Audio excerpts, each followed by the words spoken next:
Sebelumnya selamat sore Pak. Selamat sore. Selamat sore. Sebelumnya aku mewakilkan kelompokku. Terima kasih karena sudah menyediakan waktunya Pak. Oke. Jadi kami dari Wawasan Dunia Kristen 3 dari mata kuliah itu dari Universitas Pelita Harapan. Kami sini ada berbagai jurusan Pak. Kalau saya sendiri ada jurusan matematika, ada juga teknik industri, teknik elektro, ada juga biologi. Di sini juga ada sistem informasi Pak. Oke. Nah, Baik. jadi kami dikumpulkan di sini dalam satu kelompok untuk dalam mata kuliah Wawasan Dunia Kristen 3. Oke. Baik. Ini ada beberapa pertanyaan yang akan kami ajukan. Apakah sudah siap Pak? Oh, sudah siap. Sudah Oke. siap. Oke, silakan. Oke, kalau gitu saya bacain pertanyaan pertama dulu ya. Boleh, silakan. Nah, ini pertanyaannya ya. Kita tahu Alkitab mengajarkan tentang kedatangan Kristus yang kedua kali. Betul. Bagaimana Bapak memahami makna teologis dan historis dari kedatangan Kristus yang kedua? Kemudian, apakah itu literal atau simbolis? Apa saja tanda-tanda kedatangan Kristus yang Bapak yakini masih relevan bagi gereja masa kini? Oke. Itu aja. Sebelum dimulai, perkenalkan dulu ya.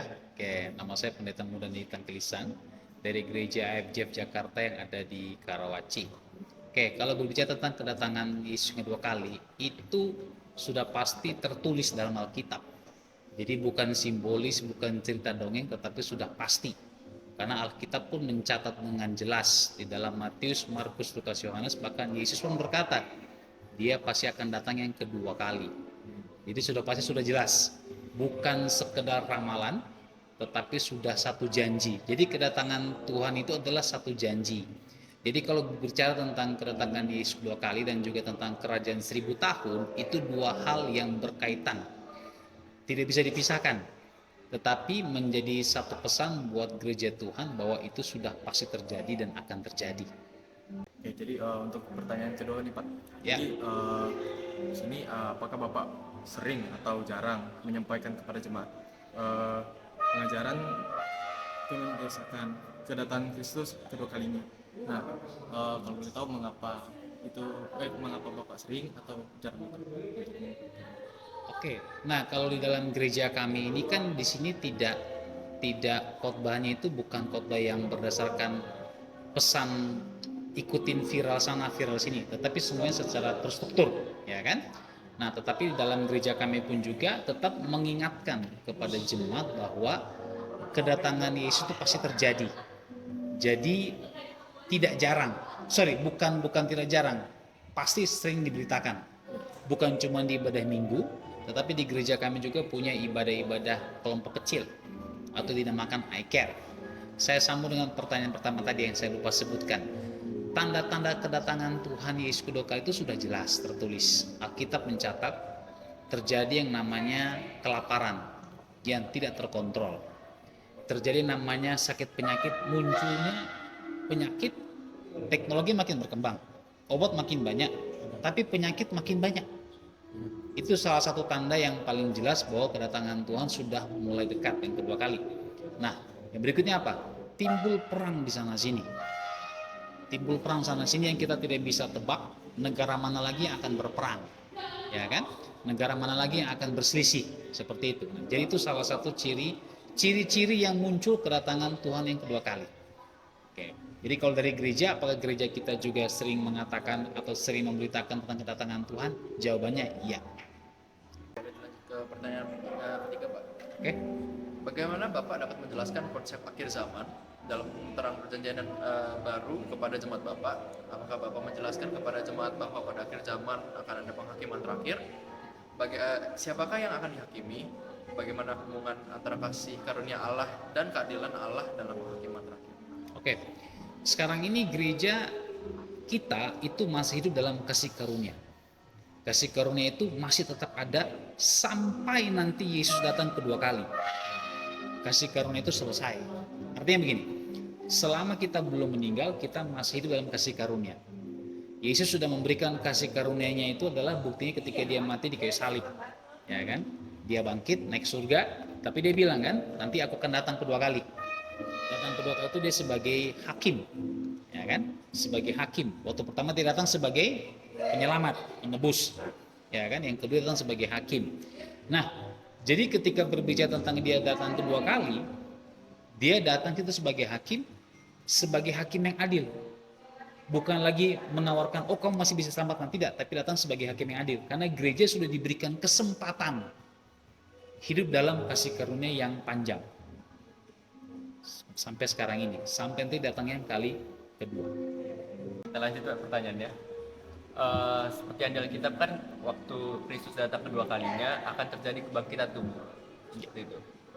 Tubuh seperti apa kira-kira yang akan Bapak pahami yang akan bangkit? Atau tubuh yang dimiliki sebelumnya atau tubuh yang baru?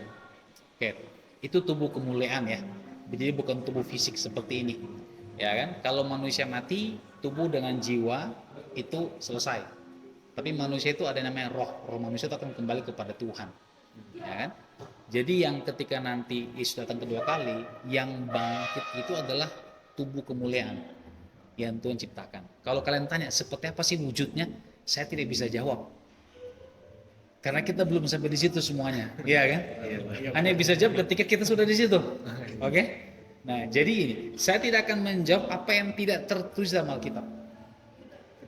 Apa yang tertulis itu yang saya jawab. Gitu. Karena pertanyaannya kamu ini banyak versi. Oke, banyak teologi yang memberikan versi. Oh, tubuh yang fisik yang baru, yang tidak sakit, tidak bisa mati. Alkitab tidak mencatat itu. Oke, ini berhubungan dengan kerajaan 1000 tahun soalnya. Nah, di jalan kerajaan 1000 tahun, di situ Yesus memerintah bersama orang-orang yang sudah diselamatkan ketika dia datang kedua kali. Oke? Nah, jadi gini, Yesus datang kedua kali dulu, menjemput orang yang percaya kepada dia. Di bawah masa dalam kerajaan 1000 tahun. Di mana masa kerajaan 1000 tahun itu? Itu di bumi, Yesus memerintah di bumi. Di dalam masa kerajaan 1000 tahun dengan orang-orang diselamatkan. Di masa 1000 tahun itu iblis yang Alkitab mencatat naga itu diikat. Berarti Yesus memerintah selama 1000 tahun dalam ketenangan dengan orang-orang yang percaya kepada dia. Ada yang menerjemahkan itu orang-orang tersebut hidup dengan tubuh kemuliaan. Saya tidak bisa jawab seperti apa itu tubuh kemuliaan bentuknya karena belum di situ. Lanjut pertanyaan berikutnya Pak. Jadi bagaimana Bapak memahami kerajaan 1000 tahun seperti yang tertulis dalam Wahyu 20 ayat 1-6? Apakah dipahami sebagai literal, simbolis atau keduanya? Lalu bagaimana Bapak menjelaskan perbedaan interpretasi tentang Wahyu 20 pada jemaat Bapak? Oke. Jadi sekali lagi Wahyu 20 itu memang tertulis seperti itu dan memang ya dan amin. Alkitab itu ya dan amin kan? Yeah. Jadi yang sudah pasti bukan simbolis. Bukan bukan dongeng ya. Jadi kerajaan 1000 tahun adalah masa di mana Yesus memerintah di bumi bersama dengan orang-orang yang percaya kepada dia yang sudah diselamatkan. Masa 1000 tahun itu adalah masa di mana iblis besar yang Alkitab mencatat adalah si naga itu, naga besar itu diikat.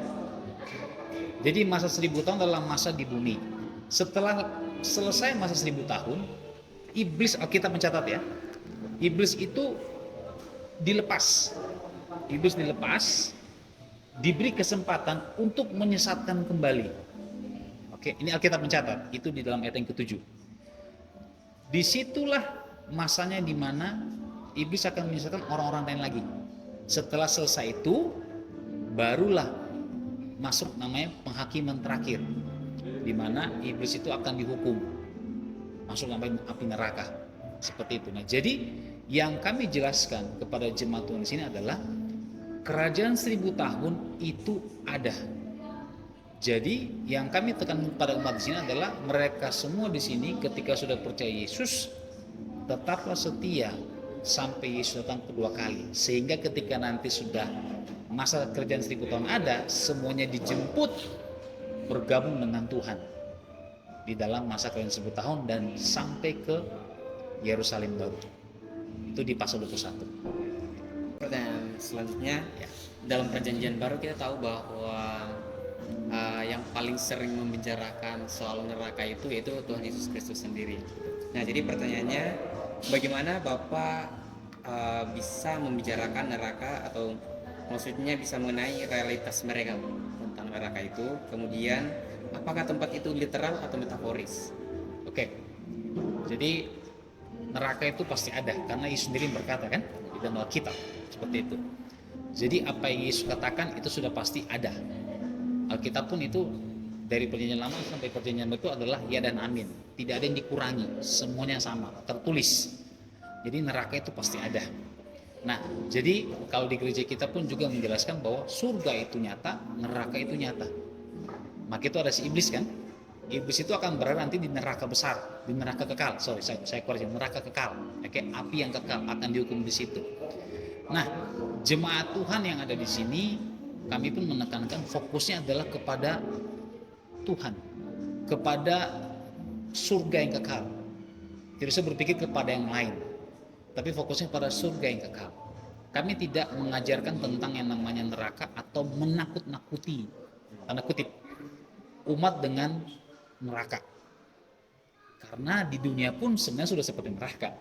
Tanda kutip juga nih. Benar. Ya kan? Relevan kan? Ya kan? Nah, jadi kami di gereja kami menekankan tentang tujuan hidup kekal adalah bersama Yesus dan bagian kita adalah surga. Menurut Bapak, apa makna langit dan bumi yang baru dalam Wahyu 21? Apakah ini penciptaan ulang atau pembaharuan dari yang lama? Ya, langit baru dan bumi yang baru, kalau kita bilang langit baru bumi baru berarti sesuatu yang baru. Berarti yang new, ya kan? Yang baru. Berarti Tuhan ciptakan yang baru. Karena kan langit bumi yang baru berarti menggantikan yang lama. Yerusalem baru. Ya kan? Di situ. Jadi Yerusalem baru itu berarti sesuatu yang baru. Yerusalem yang sekarang kan secara fisik itu kan di bumi. Ya kan? Tuhan memberikan tempat yang baru, langit baru, bumi yang baru. Benar kan? Nah, berarti yang baru, yang lama selesai diganti. Seperti itu. Menurut Bapak, apakah memberitakan eskatologi kepada jemaat ini bisa menimbulkan ketakutan atau spekulasi berlebihan? Dan karena itu langkah konkret yang Bapak lakukan dalam pengembalaan untuk mempersiapkan jemaat menghadapi akhir zaman secara rohani dan moral. Itu seperti itu. Di gereja kami tidak ragu-ragu memberitakan tentang eskatologi. Justru ketika kami memberitakan tentang eskatologi kepada jemaat Tuhan, itu supaya jemaat Tuhan mempersiapkan diri dengan baik-baik bahwa ada yang namanya penghakiman Tuhan nantinya. Di situ. Justru jemaat tidak takut akan hal itu. Nah, kami punya yang namanya satu pelajaran namanya discipleship journey. Kalau gereja mungkin dinamakan namanya pendalaman Alkitab. Di buku pertama kami tentang pelajaran keselamatan sudah sangat jelas.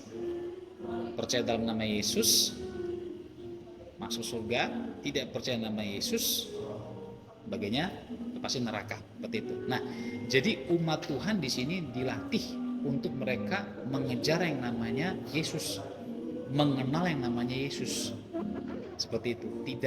Kami tidak ragu-ragu mengajarkan tentang hal itu. Kenapa? Karena kami tahu bagian kami sebagai gereja, sebagai pendeta mempersiapkan umat Tuhan untuk mereka mengenal Tuhan secara pribadi.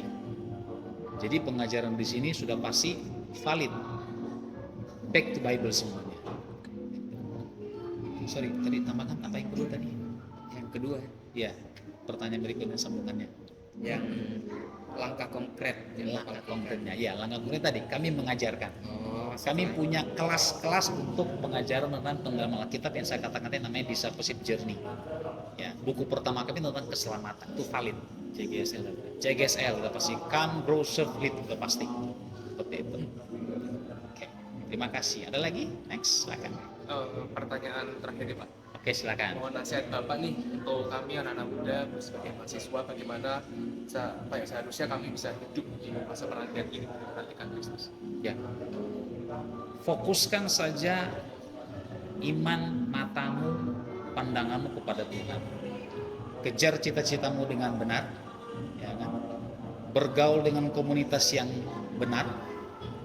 Silakan bergaul dengan banyak orang, tapi ingat komunitas yang benar itu tidak banyak. Seperti itu. Ujian tantangan pasti ada. Tetapi ketika engkau punya ujian tantangan, engkau lagi lemah, carilah pertolongan kepada orang yang tepat. Pergaulan yang tepat itu sangat bagus untuk pertumbuhan rohanimu, imanmu semakin kuat di dalam Tuhan. Itu dari saya. Ya, baik Pak, terima kasih masukannya, sangat memberkati kami. Ya, kita juga tadi sudah membahas banyak sekali tentang kerajaan 1000 tahun, tentang kasih Allah, tentang eskatologi dan lain sebagainya. Ya. Kami sangat terberkati oleh wawancara ini. Ya. Terima kasih banyak atas waktu dan kesempatan Bapak. Terima kasih Pak. Sama-sama. Mohon maaf bila ada salah kata dari kami atau sebagainya. Terima kasih Pak. Oke, baik, terima kasih.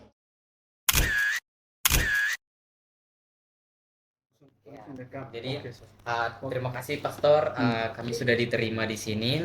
Kami mahasiswa dari Universitas Pelita Harapan dari mata kuliah Wawasan Dunia Kristen 3, Pastor.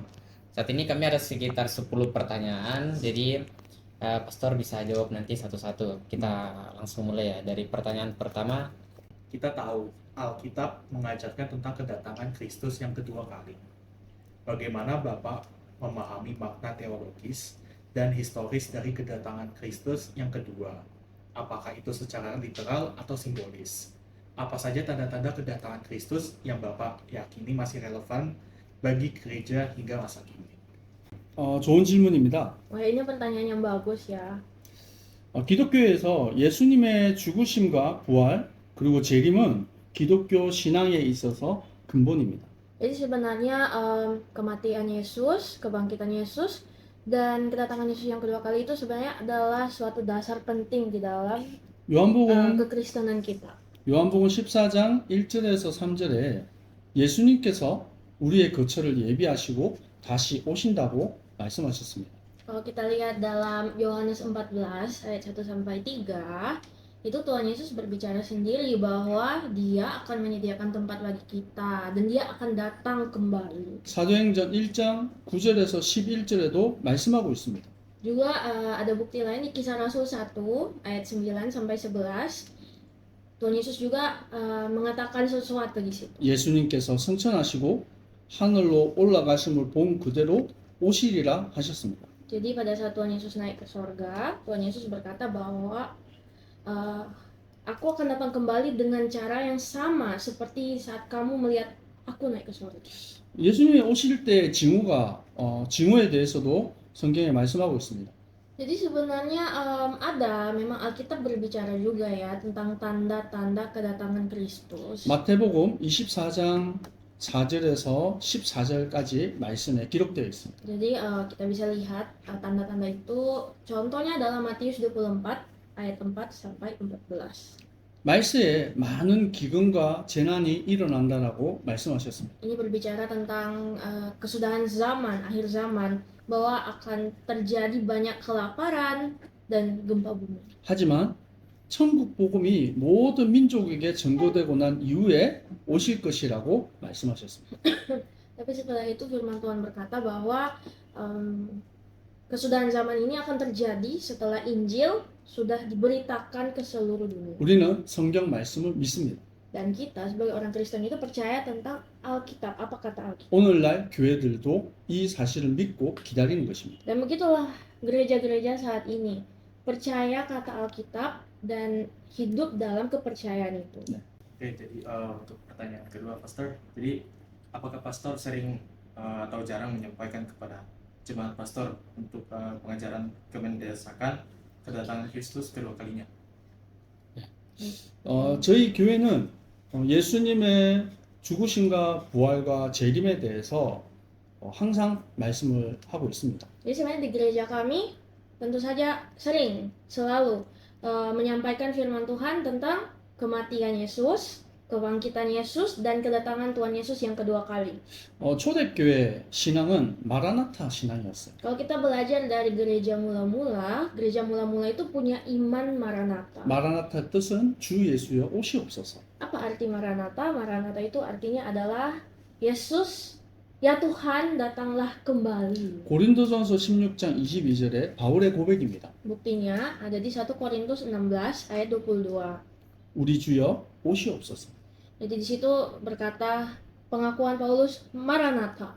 계시록 22장 20절에서 21절에 사도 요한의 고백입니다. Nah, lalu setelah itu ada pengakuan rasul lain yaitu Yohanes di kitab Wahyu 22 ayat 20 sampai 21. 주 예수여 오시옵소서. Datanglah Tuhan Yesus. 이처럼 우리도 예수 그리스도를 믿는 하나님의 백성들입니다. kita kan adalah umat-umat Tuhan yang percaya sama Tuhan. 우리는 오늘도 내일도 언제든지 예수님의 재림을 고대하는 신앙이 되어야 합니다. Jadi saya percaya bahwa kita juga harus selalu punya iman yang menantikan kedatangan Tuhan Yesus yang kedua kali. Untuk pertanyaan selanjutnya, bagaimana Bapak menjelaskan konsep akhir zaman dalam terang perjanjian baru kepada jemaat Bapak? Apakah Bapak menjelaskan kepada jemaat bahwa pada akhir zaman akan ada penghakiman terakhir? Siapakah yang akan dihakimi? Bagaimana hubungan antara kasih karunia Allah dan keadilan Allah dalam penghakiman terakhir? 하나님의 하실 일들을 예측하거나 판단할 수 없습니다. Jadi pertama-tama yang harus kita ketahui adalah kita tidak bisa memperkirakan kapan Tuhan Yesus datang kembali. 하지만 이미 말씀을 통해서 우리에게 전달하신 내용이 있습니다. Namun kita bisa melihat dari semua firman Tuhan, apa yang Tuhan sudah katakan kepada kita. 사람들이 생각하는 이 종말의 개념은 무엇입니까? Sebenarnya menurut orang-orang konsep akhir zaman itu apa sih? 종말은 끝이라고 생각을 해요. Mungkin orang-orang bilang akhir zaman itu ya udah akhir. 그리고 세상 안에는 영원한 것이 없어요. Kita tahu juga bahwa di dunia ini kan tidak ada sesuatu yang forever. 여기에 있는 저를 비롯해서 여기에 있는 모든 사람들은 다 죽습니다. Saya dan semua kita di sini pasti suatu hari akan mati. 개인의 종말이에요. Artinya itu adalah kiamat pribadi. 여러분 역사 안에 많은 국가들이 있었어요. Kalau kita melihat sejarah juga kan banyak sekali sejarah-sejarah dari banyaknya negara-negara. 근데 그 국가들도 다 종말이 있습니다. Dan setiap negara juga punya kiamatnya sendiri. 그리고 지구도 종말이 있어요. Begitu juga bumi. Bumi juga punya akhirnya juga. 자, 그렇다면 우리는 하나님의 자녀들입니다. Tapi kan kita anak-anak Tuhan. 그럼 종말을 어떻게 이해해야 되겠습니까? Jadi gimana sih cara kita untuk memahami konsep akhir zaman atau kiamat? 종말은 새로운 시작입니다. Bagi kita, akhir zaman itu harus menjadi awal yang baru. 예수님께서 우리의 구원자로 오셨습니다. Karena kita tahu Tuhan Yesus datang ke dunia ini sebagai juru selamat. 우리의 죄를 대신하여 십자가에 죽으셨어요. Dia juga mati di kayu salib untuk menebus dosa kita. 그리고 부활하시고 승천하셨어요. Lalu setelah itu ya naik ke sorga dan dia bangkit dulu lalu naik ke sorga. 성경은 말씀하고 있습니다. Alkitab menulis 예수님께서는 다시 재림하실 것입니다. bahwa Yesus akan datang kembali 그때는 심판주로 오시는 거예요. sebagai hakim. 예수님이 구원주로 오셨다가 재림하실 때는 심판주로 오시는 거예요. Jadi pertama ia datang sebagai juru selamat, tapi yang kedua ia datang sebagai hakim. 히브리서 9장 27절 28절에 말씀하고 있습니다. Ini tertulis dalam Ibrani 9 ayat 27 sampai 28.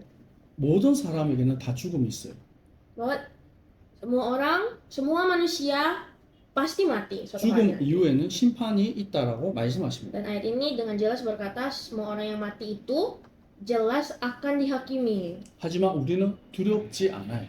Namun perbedaannya kita tidak perlu takut. 왜냐하면 28절에 Kenapa? Karena ayat 우리는 8, 그리스도의 피로 제 사함을 받았기 때문입니다. karena ayat 8 berkata kita itu telah diampuni, dosa kita telah diampuni dengan darah Kristus, jadi tak perlu takut. Oke, untuk pertanyaan nomor 4, saat kedatangan Kristus kedua kali akan terjadi kebangkitan tubuh. Tubuh seperti apa yang akan dimiliki? Tubuh yang sama yang dimiliki sebelumnya atau tubuh yang baru? Mohon penjelasannya.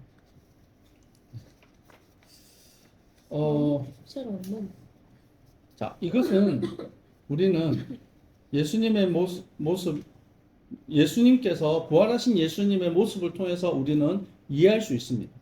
Jadi kita bisa mengerti pertanyaan ini dengan melihat Yesus saat dia bangkit dari kematian. 사도행전 1장 11절에 예수님께서 하늘로 가신 그대로 오실 것이라고 말씀하셨어요. Yang harus kita lihat dengan dalam itu Kisah Rasul 1 ayat 11. Itu firman Tuhan bilang bahwa Yesus akan datang sama seperti saat murid-muridnya melihat dia naik ke sorga. 그래서 예수님께서 누가복음 24장 38절에서 43절에 보면 예수님이 부활하셨어요. Dan di Lukas 24 ayat 38 sampai 43 itu adalah cerita Tuhan Yesus bangkit dari 그때 kematian. 영과 육을 가진 완전한 몸으로 부활하셨어요. Saat Yesus bangkit saat itu, Yesus bangkit dengan keadaan sempurna, baik secara roh dan secara tubuh.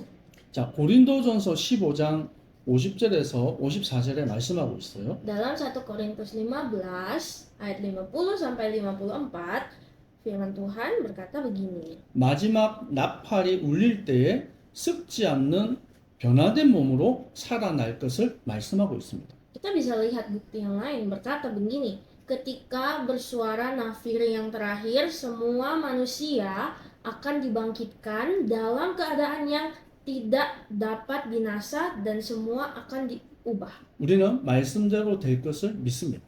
Jadi yang harus kita lakukan adalah percaya saja bahwa apa yang diberitakan firman akan terjadi. 아멘. Amin. Menurut Bapak, apa makna langit dan bumi yang baru dalam Wahyu 21? Apakah itu penciptaan ulang atau pembaruan dari yang lama? 세상. 네. 우리는 말씀으로 제가 답을 하겠습니다. Jadi setiap jawaban saya itu selalu referensinya dari ayat firman Tuhan ya. 이사야서 65장 17절에 새 하늘과 새 땅을 창조하실 것을 말씀하십니다. Kita bisa lihat jawabannya di Yesaya 65 ayat 17. 이것은 이 지구에서 이루어지는 것을 말하는 게 아니에요. Jadi sebenarnya langit yang baru dan bumi yang baru itu tidak terjadi di planet bumi. 예수 그리스도의 재림 이후에 하나님의 완전하고 새로운 세계가 펼쳐질 것을 말씀하시는 겁니다. Jadi sebenarnya ayat ini berkata tentang dunia yang baru setelah Yesus datang kembali yang kedua kalinya.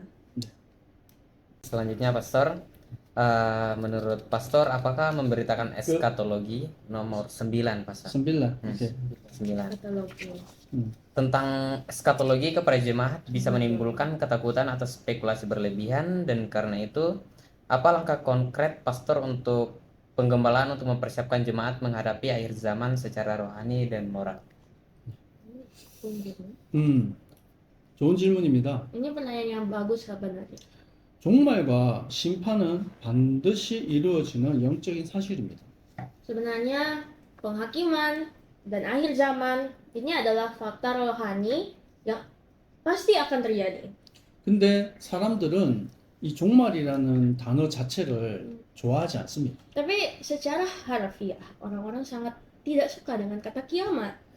왜냐하면 두려워하는 단어이기 때문에 그렇죠. Karena memang ini sudah menjadi satu kosakata yang membawa aura ketakutan. 근데 성경은 우리에게 두려움을 말하는 것이 아니라 확신에 대해서 말씀을 주십니다. Tapi sebenarnya tujuan Alkitab mengatakan akhir zaman ini bukan untuk membawa ketakutan, namun untuk membawa suatu keyakinan, kepastian. 빌립보서 3장 20절에 말씀하고 있습니다. Ini kita bisa lihat di dalam 빌립보서 3장 20절. Ada di dalam Filipi 3 ayat 20 sampai 21. 우리는 하늘에 속한 하나님의 백성들입니다. Kita adalah umat Allah di sorga. 그래서 우리는 마지막 때 우리를 영화롭게 하실 것을 믿습니다.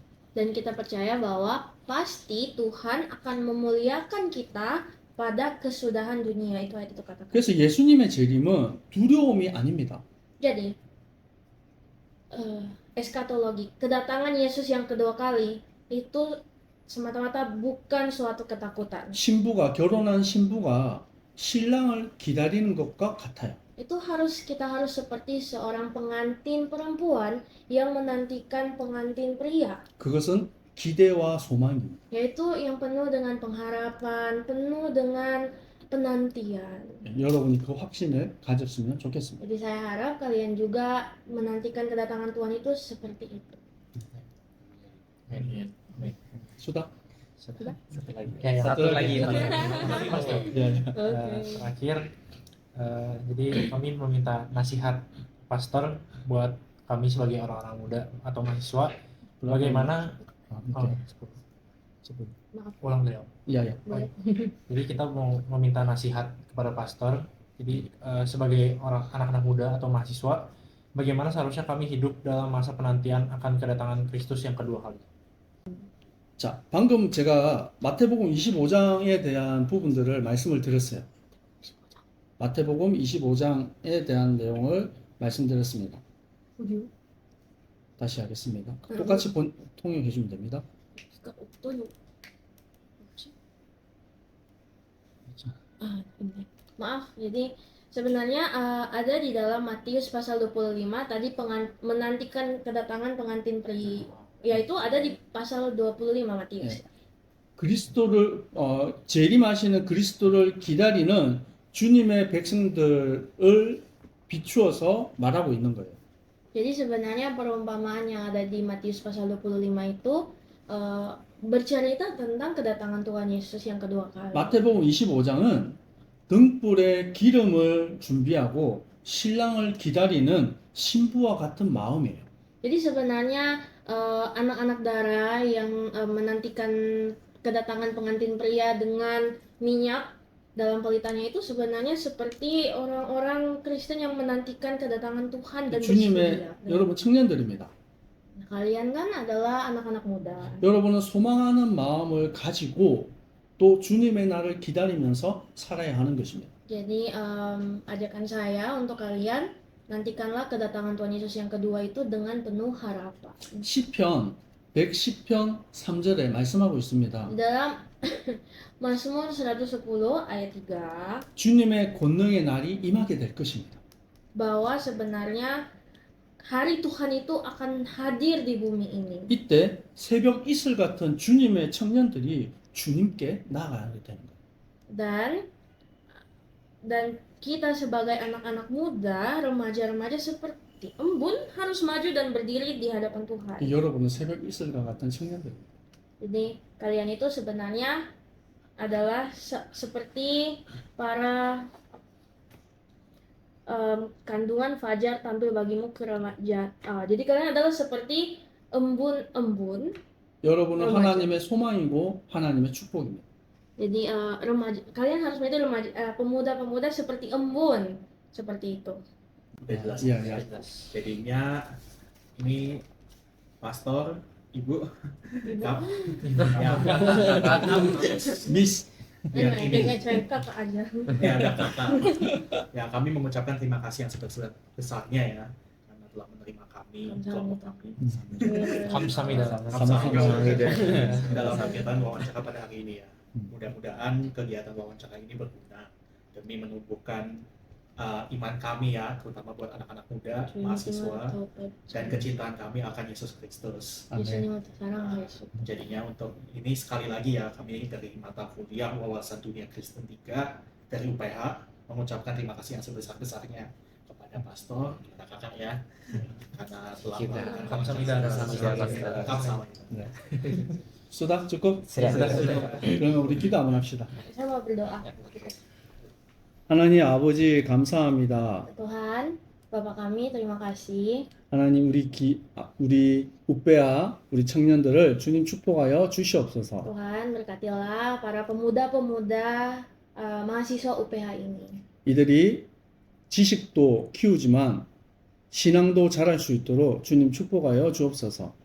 Kiranya Tuhan berkatilah mereka agar supaya mereka bertumbuh bukan hanya dalam pengetahuan saja namun dalam iman dan kerohanian mereka. 이들이 인도네시아를 복음화하고 살리는 귀한 주님의 백성들 되게 하여 주옵소서. Jadikanlah mereka Tuhan, anak-anak-Mu yang dapat menyelamatkan Indonesia dan dapat menginjili Indonesia. 성령의 충만함을 주시옵소서. Penuhilah mereka dengan kuasa Roh Kudus. 하나님의 지혜를 주시옵소서. Tambahkanlah hikmat Allah kepada mereka. 하나님을 사랑하고 말씀을 사모하는 주님의 자녀들 되게 하옵소서. Jadikanlah mereka anak-anak-Mu yang semakin mau bertumbuh, semakin mau belajar tentang Engkau. 예수 그리스도 이름으로 기도합니다. Di dalam nama Yesus Kristus kami berdoa. 아멘. Amin. Kamsahamnida, Pastor.